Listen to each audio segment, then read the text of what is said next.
Haley, what have you concluded? Have you concluded that past civilizations were just very high in technology, maybe we're much older than people think, or that we had visitations from extraterrestrials and they kind of contributed to us? I think it's a combination of both, George. I believe that we did have some visitations in the ancient past. I'm talking about deep antiquity that did genetically modify some of the existing hominids on this planet.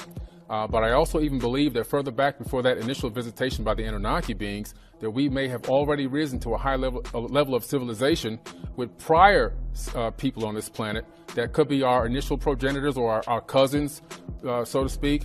And then those civilizations have risen and fallen, kind of like what the Mayans talk about, that there have been 4 worlds and we're living in the 5th. Each civilization, according to some of the Indian Vedas, seems to rise and then reach a certain level and then fall again.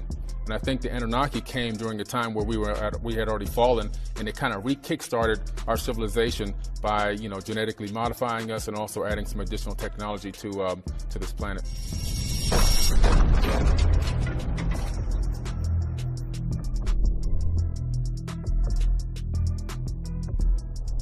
It's going to work a little bit both ways. Some of the technology and some of the discoveries will be provided to the general population or the citizens of this planet, but not the really big ones. Well, there must be nothing more desolate than to be inside some of these world craters. It's kind of cool. People that live in here probably never get out. Yeah, that's right.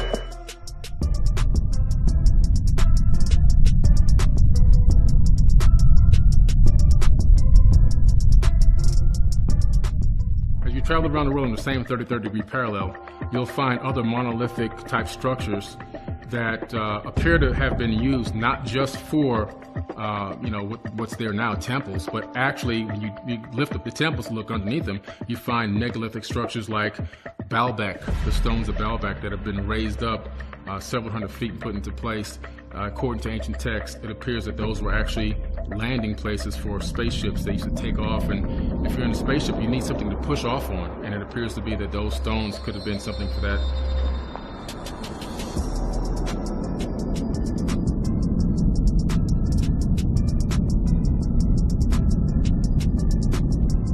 And I think, and I can't say this for sure, but I think that's in part because they've probably signed agreements with the military-industrial complex, NASA, or whoever it is, the bigger organization, to keep some of the bigger discoveries top secret, because it's got to go through a filter first.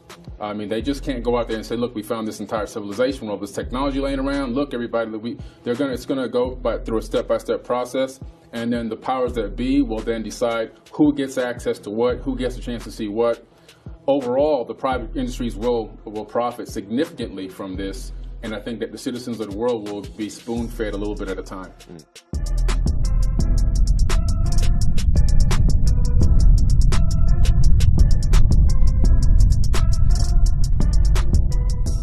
I think there will be an initial shock factor, but I believe that because we're very resilient people, I believe that people will initially be in shock and then eventually come into understanding that this is what really happened, especially if they can really grasp, understand it, and verify a lot of the information for themselves, which is why I try to put a lot of content out there so that I can create more researchers of people looking into this on their own so they can come up with their own conclusions, and then they begin to feel more comfortable about the truth about the ancient past.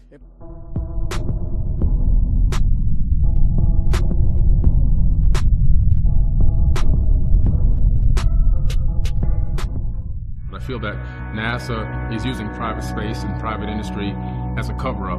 And the reason why is because when you take everything out of governmental into private, you can do a lot more things behind the scenes, and you don't have to answer to anybody.